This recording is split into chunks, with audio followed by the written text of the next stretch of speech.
Oi pessoal, tudo bem? A gente vai nessa videoaula falar das categorias gramaticais, retomando uma discussão que a gente já fez rapidamente na disciplina de morfologia. A gente falou um pouco sobre categorias gramaticais quando a gente estava falando de derivação que envolvia a mudança de classe de algumas palavras. Então a gente adicionava determinados sufixos e esses sufixos eram responsáveis pela palavra passar a pertencer a uma classe diferente. Já naquele momento, a gente fez uma discussão sobre que propriedades a gente poderia levar em conta para fazer a divisão das palavras em classes. Então, algumas questões que aparecem agora nesse texto que a gente está lendo e que eu vou contemplar nessa videoaula, a gente discutiu brevemente durante aqueles seminários que vocês apresentaram. Antes de a gente falar dos critérios especificamente, eu queria fazer a discussão que está presente num texto do Perini, bem antigo, que é o texto da gramática descritiva do português, quando ele fala de princípios de taxonomia, mas que ele já retomou várias outras vezes em outras gramáticas dele. O Perini levanta duas perguntas que são essenciais quando a gente começa a pensar a ideia de taxonomia. Então, se você lembrar lá da biologia, a questão que está por trás da taxonomia é você conseguir estabelecer classes que sejam relevantes para a descrição dos animais ou vegetais, enfim, das espécies com as quais você está trabalhando. Então, o Perini se pergunta, por que a gente classifica os itens lexicais, né? Quando a gente olha para as línguas, não faz muito sentido pensar que nas gramáticas que as pessoas têm internalizadas, os itens lexicais estejam completamente separados, porque a gente faz generalizações sobre como esses itens se comportam e como esses comportamentos são semelhantes entre si. Então, quando a gente está fazendo uma descrição linguística e a gente tenta classificar os itens lexicais, a gente está fazendo isso buscando maximizar a possibilidade de economizar o número de regras que a gente formula dentro das explicações dessa gramática. Então, a primeira questão que o Perini levanta é a pergunta de por que a gente classifica itens lexicais quando a gente está fazendo análise linguística. Então, como sempre, o que a gente está tentando fazer é, de alguma certa forma, explicar as regras que as pessoas têm na cabeça delas que permitem a elas usar as línguas como elas usam. Então, a gente quer fazer uma descrição gramatical, a gente quer chegar a um número de regras que dê conta de explicar todos os usos linguísticos que as pessoas fazem. Agora, parem para analisar os itens lexicais especificamente. A gente não tem na nossa cabeça informações individualizadas desses itens lexicais. A gente, por conta, das relações que esses itens têm entre si, tanto em termos de semelhança de comportamento quanto de combinação, e aqui vocês vão lembrar daquilo que o Luiz Fabiano sempre fala, que é as propriedades paradigmáticas e as propriedades sintagmáticas, a gente vê que esses comportamentos se repetem e a gente funciona por analogia. Então, boa parte desses exercícios que estão propostos aí no texto que vocês leram são textos de exercício de analogia, de você perceber as relações semelhantes de comportamento e de substituição possíveis. Então, o Perini dá lá um exemplo. Se você fosse elencar todos os itens que podem se combinar com o S do plural, você vai chegar a uma lista de itens muito grande. Da mesma forma, se você fosse fazer uma lista de todas as palavras que podem receber um sufixo como inho, você também vai chegar a uma lista de palavras muito grande. Então, faz sentido pensar que a gente não trabalha com listas de palavras, mas sim com generalizações de regras.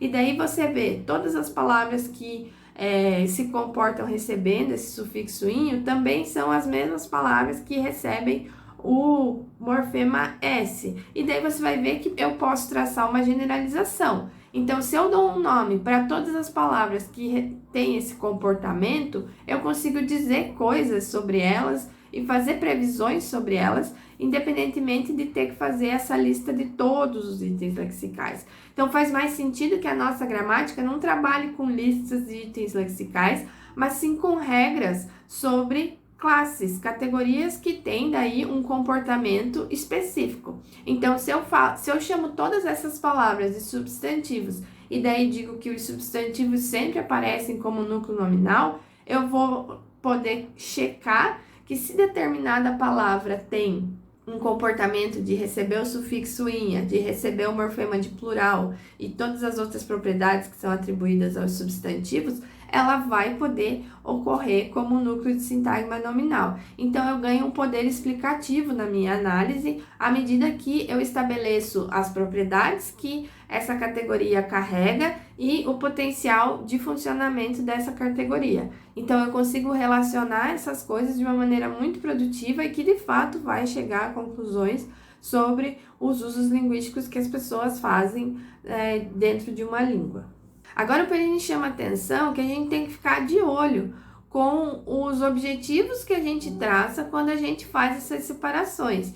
Aí o Perini chama a atenção que quando a gente vai classificar palavras, a gente pode ter objetivos diferentes em mente. Então, quando você vai pegar um dicionário, a divisão das palavras vai ser feita em ordem alfabética. Então, você vai ter palavras que começam com A, palavras que começam com B, com C e assim por diante. Você não tem dentro dessa subdivisão critérios que sejam morfológicos ou de comportamento sintático.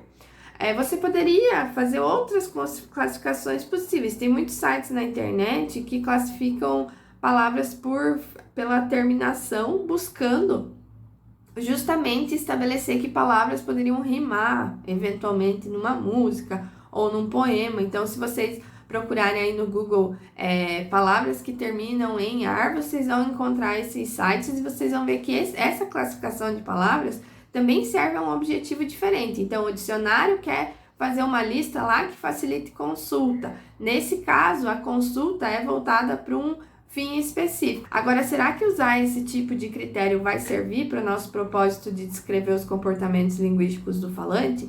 Parece que não, né? Então, que tipo de critério é relevante quando a gente quer fazer análise pensando na descrição gramatical da habilidade linguística do falante?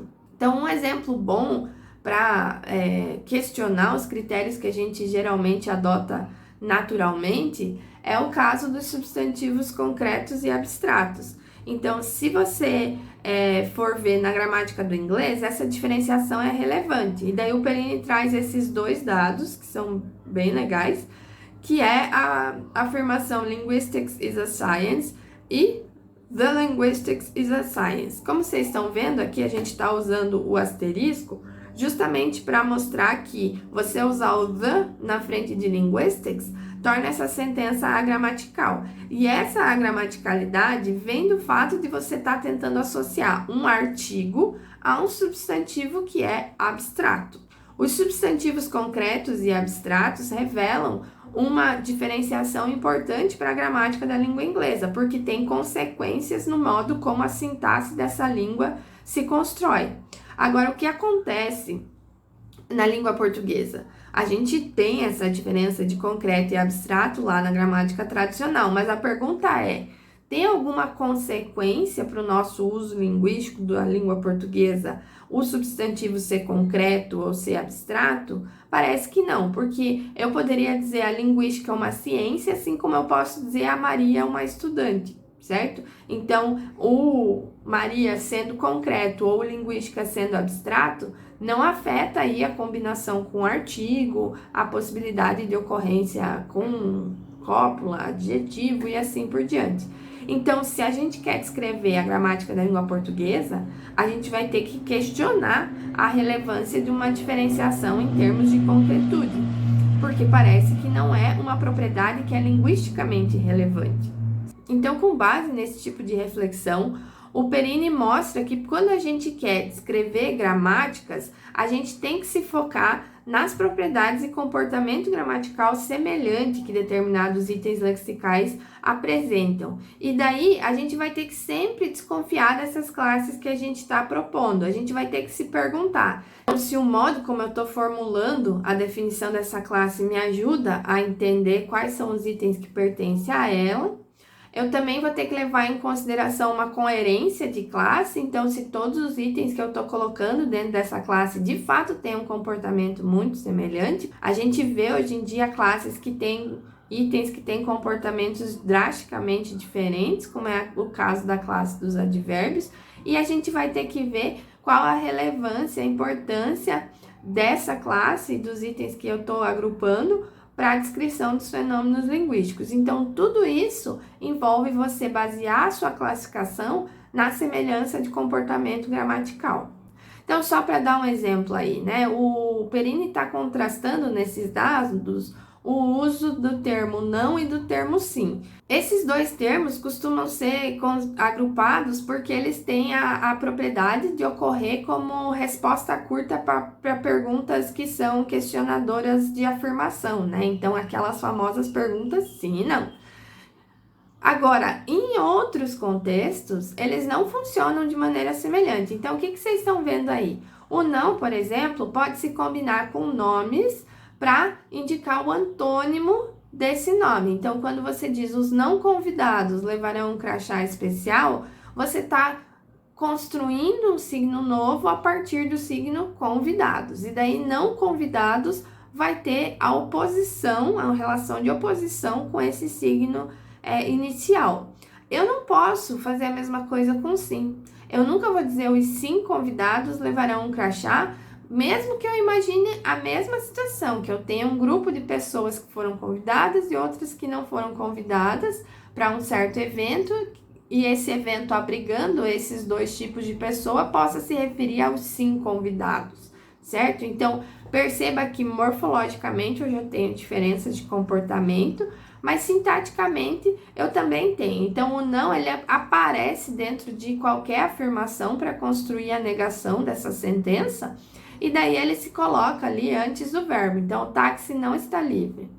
Quando você diz o táxi sim está livre, você precisa de uma curva de prosódia específica para dialogar com uma expectativa de que o táxi não estivesse livre. Mas se for para você simplesmente afirmar a sentença, você vai construir ela sem o sim. Você vai dizer o táxi está livre, se você não tiver esse contexto de comparação e oposição. Então, perceba que o não e o sim, em termos de comportamento gramatical nas sentenças afirmativas no geral, eles não são equivalentes. Então, por um lado, eu vou ter que ou diferenciar o não e o sim que ocorrem sozinhos, como resposta de pergunta, do não e o sim que podem ocorrer dentro de sentenças mais complexas, ou então eu vou ter que dizer que o não tem um comportamento mais polivalente do que o sim, que só ocorre como resposta de pergunta, tá? Eu sei que vocês devem estar pensando na possibilidade de colocar vírgulas para isolar esse sim, certo? Quando você coloca vírgulas, você não está fazendo nada mais do que usar ele como se ele fosse uma resposta de uma pergunta. Então, seria o equivalente de você dizer sim, o táxi está livre, ou você move esse sim para outra posição dizendo o táxi sim está livre. Então, perceba como o sim ainda está nesse mesmo campo de resposta de pergunta, enquanto o não consegue fazer mais coisas. Então, essa reflexão que a gente fez aqui sobre o comportamento do sim ou não é só para mostrar para vocês que a distribuição em classes não é um fenômeno trivial como a gramática tradicional faz a gente acreditar. Então, a gente trabalha geralmente na gramática tradicional com os casos mais prototípicos e mais fáceis de classificar. Mas quando você começa a olhar para os detalhes do comportamento, o buraco fica mais embaixo. Então, é por isso que hoje em dia a gente tende a usar 3 critérios para falar da distribuição em classes de palavras: o critério morfológico, o distribucional e o semântico. Esse distribucional também é chamado de critério sintático, porque envolve a combinação e a distribuição de uma palavra em relação a outras. O critério morfológico é o mais fácil de vocês conseguirem entender, porque é basicamente sobre o comportamento morfológico dessa palavra. Se recebe afixo, se recebe flexão, se mantém-se inalterada. Esse é visualizável muito facilmente, certo? Só que daí, claro que a gente já consegue fazer uma divisão que desde os gramáticos latinos se fazia entre palavras que têm flexão e palavras que não têm flexão. Então, palavras que assumem uma possibilidade morfológica produtiva no campo das categorias gramaticais, da flexão, e as que são mais congeladas, que seriam as que não assumem. Mas isso só começa o nosso serviço, porque daí dentro das que não tem flexão e dentro das que tem flexão, a gente tem outras diferenciações aí. Então, por exemplo, tanto verbos quanto nomes tem flexão, tem critério morfológico positivo, digamos assim. Mas quando a gente vê o tipo de flexão que eles recebem, é diferente, claro, né? E daí essa diferença já vai me ajudar a prever o comportamento sintático desses itens. Então, no critério distribucional, daí no sintático, eu vou ver que os verbos são o núcleo da oração, os nomes são o núcleo dentro de um grupo menor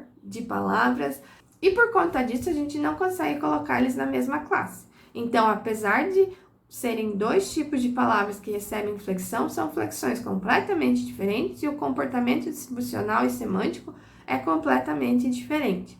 O critério semântico aí vai dizer respeito a o que essa palavra significa, tá? E daí tem uma série de categorias semânticas menores que vão ajudar a gente a fazer essa distribuição. Eu não vou entrar nessa disciplina muito no critério semântico, ela fica para a disciplina que vocês têm no 4º ano, que é de semântica, quando a gente trabalha de fato com as propriedades lexicais do significado das palavras.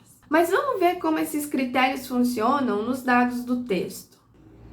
Então, vocês têm ali um grupo de 4 sentenças. Os meninos plongam sempre aos domingos.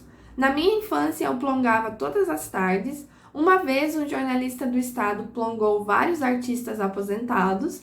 Quando ele chegou, nós estávamos plongando os convidados todos.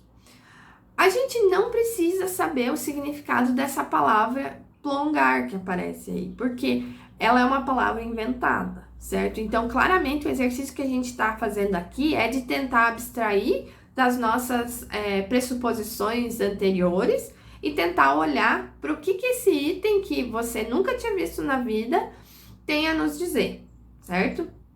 Então, inicialmente, o que eu consigo observar sobre o comportamento morfológico desses itens? Então, quando esse item reaparece em cada uma dessas 4 sentenças, eu sempre tenho uma mudança que é a mudança da flexão, que também ocorre com outros verbos, como amar e cantar, ou convidar, ou cumprimentar. Então, eu tenho plongam, plongava, plongou e plongando. Tá? Então, são 3 formas que eu claramente associo à flexão verbal. Então, eu já tenho aí uma pista para achar que esse item é um verbo.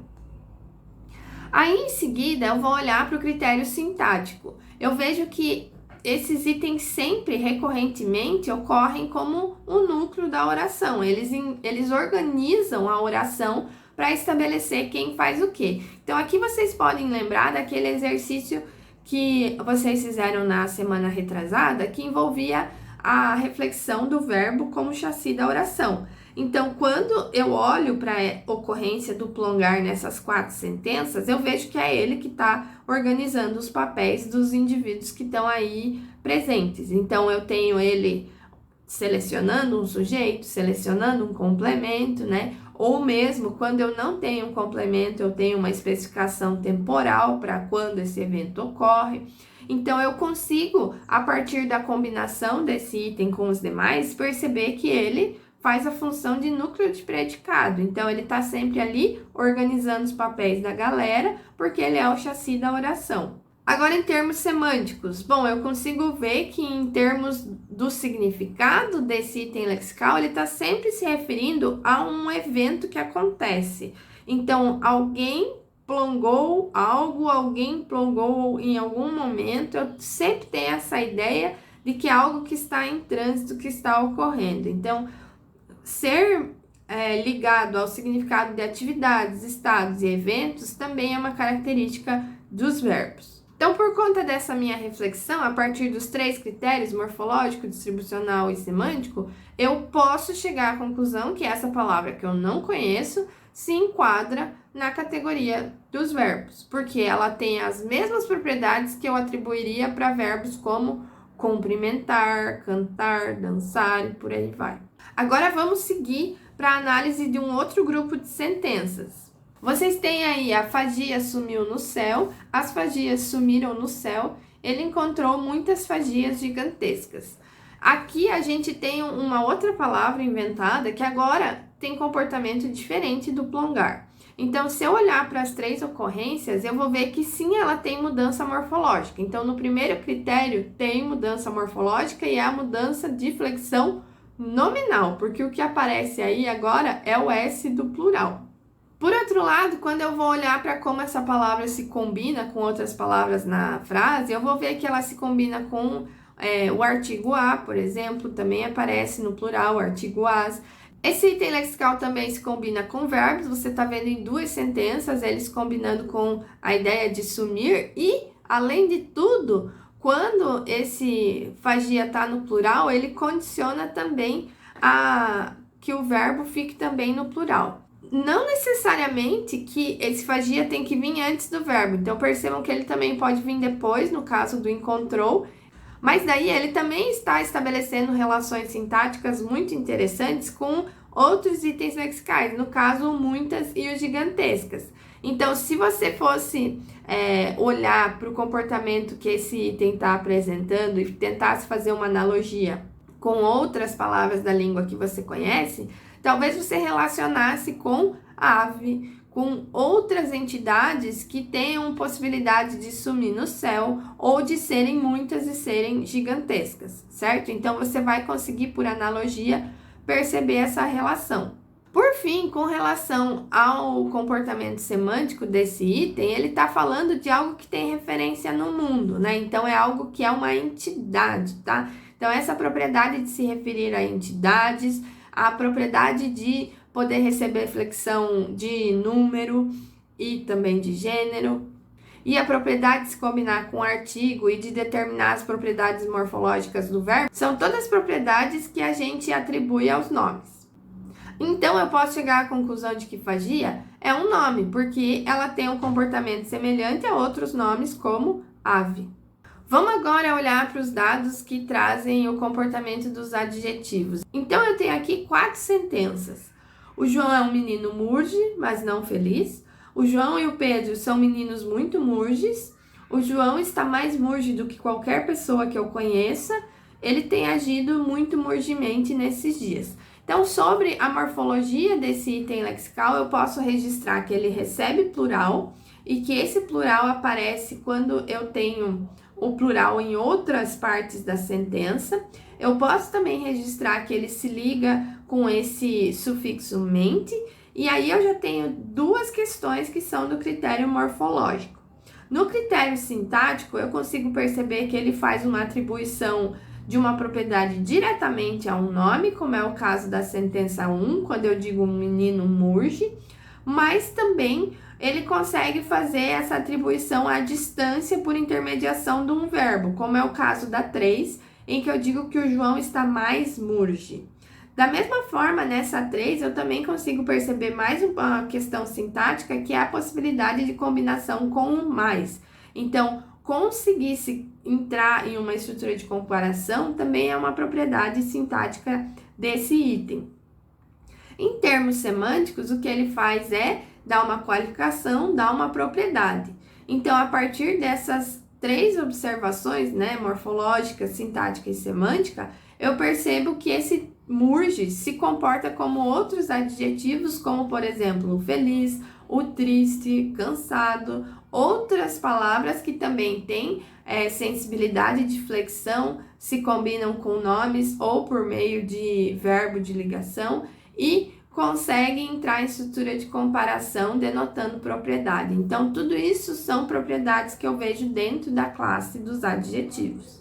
Esses 3 casos são 3 casos super fáceis de identificar, vocês devem ter passado por eles tranquilamente. Agora, o que acontece com os casos mais complicados? Então, é por isso que eu queria trazer para você essas outras 2 sentenças que trazem o murge num contexto um pouco diferente. Então, quando você diz, os meninos têm agido murge nesses últimos dias, aquela expectativa de combinação do morfema de plural de meninos com o adjetivo não ocorre. E essa é uma sentença boa do português, muito importante pensar nisso, tá? O que acontece com essa sentença aqui é que ela pode ser utilizada tranquilamente em registro coloquial que ninguém vai perceber. Além dessa questão de ele não ter a flexão, é importante dizer que ele ainda aparece numa estrutura de comparação. Então eu posso dizer, os meninos têm agido mais murge nesses últimos dias, ainda sem a marca da flexão. Então, o que acontece aqui é que parece que há alguns contextos sintáticos que me obrigam a olhar para esse murge com mais cuidado. E daí existem duas possibilidades para a decisão de quem está fazendo análise dessa língua portuguesa e analisando a ocorrência dessas formas como murge. Ou eu reviso aquela descrição das propriedades que eu tinha feito inicialmente, que dizia que esse item lexical sempre faz a concordância de plural, ou eu cogito que haja um outro murge que tem uma semelhança fonológica, mas que não tem uma semelhança em termos de comportamento gramatical, porque não tem as mesmas propriedades morfológicas e, como a gente vai ver, tem especificações mais tênues sobre o comportamento semântico. Então, a gente poderia dizer que, nesses casos, esse murge número 2, ele não tem flexão, ele adiciona uma especificação, só que daí é uma especificação que modifica o evento. Então, quando você diz os meninos têm agido murge nesses últimos dias, parece que o agir deles é que é murge. Então, não é uma modificação de meninos, é uma modificação do verbo agir, tá? Que no caso aqui está ocorrendo na forma do particípio, agido. Então, sintaticamente, esse murge se combina com o verbo.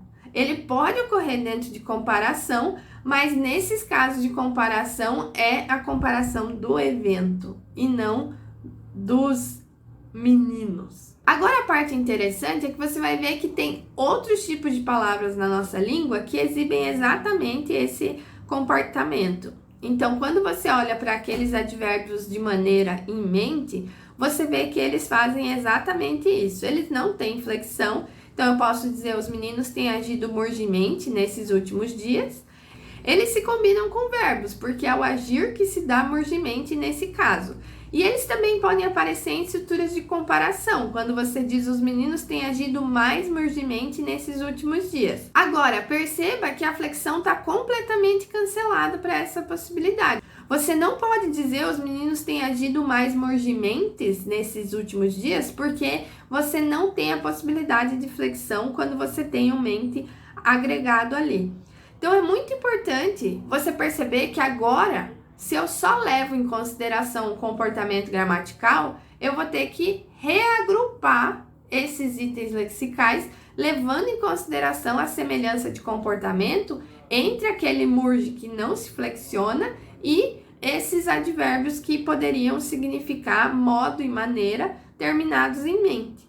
Então, veja, eu tenho que abrir a cabeça para de fato olhar para os fenômenos e tentar, no máximo que eu puder, me desvencilhar das amarras que as análises tradicionais impunham para a gente.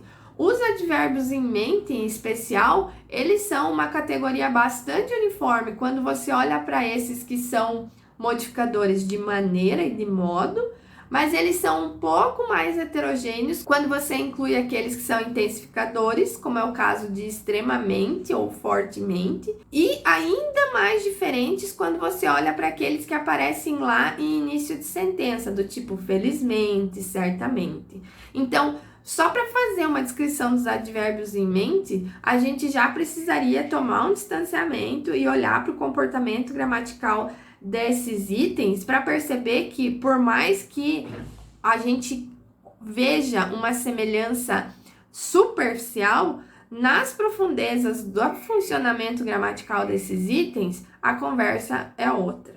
Então, recapitulando, a gente fez uma reflexão aqui com base nesses dados que estavam no livro e também nas ideias do Perini sobre classificação e taxonomia, buscando tentar entender por que esses 3 critérios morfológico, distribucional e semântico são tão importantes quando se trata de categorias gramaticais. É claro que na prática a selvageria acontece, né? E daí nem sempre a gente consegue chegar a descrições límpidas e claras como a gente gostaria.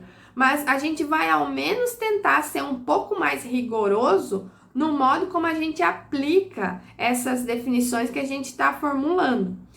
Então a gente tem que se comprometer com alguns pressupostos metodológicos, por exemplo, parar de assumir a possibilidade de que certos adjetivos podem ocorrer substantivados, porque aí eu vou estar misturando propriedades da classe dos adjetivos com a classe dos substantivos e perde o sentido de você ter feito essa divisão no primeiro lugar. Então, por que eu teria dividido substantivos e adjetivos dizendo que o comportamento de um é assim e de outro é assado, para depois eu dizer, olha, veja só, no fundo eles têm comportamentos semelhantes? Só para situar, a gramática tradicional usa esse tipo de resposta quando você tem palavras como amigo, né, que pode ocorrer tanto na função de predicado, modificador, quanto na função de núcleo de sujeito. E daí a gente vai ter que, no passo seguinte, quando a gente começar a falar de estruturas de constituintes, tomar o distanciamento para entender o que é falar da classe, dos substantivos, dos adjetivos ou mesmo dos nomes e do que é o comportamento sintático estritamente. Então, quando eu falo de classe, eu estou envolvendo uma generalização sobre o comportamento sintático, sobre o comportamento morfológico e sobre o comportamento semântico desses itens. Quando eu estou falando de ocorrência na frase, é sempre só o comportamento sintático que está em jogo e, portanto, eu estou falando só de sintaxe. Não estou falando mais de classes gramaticais. Então, dessa reflexão, vocês têm que levar para a vida a importância de usar critérios bem fixados para separar essas classes gramaticais.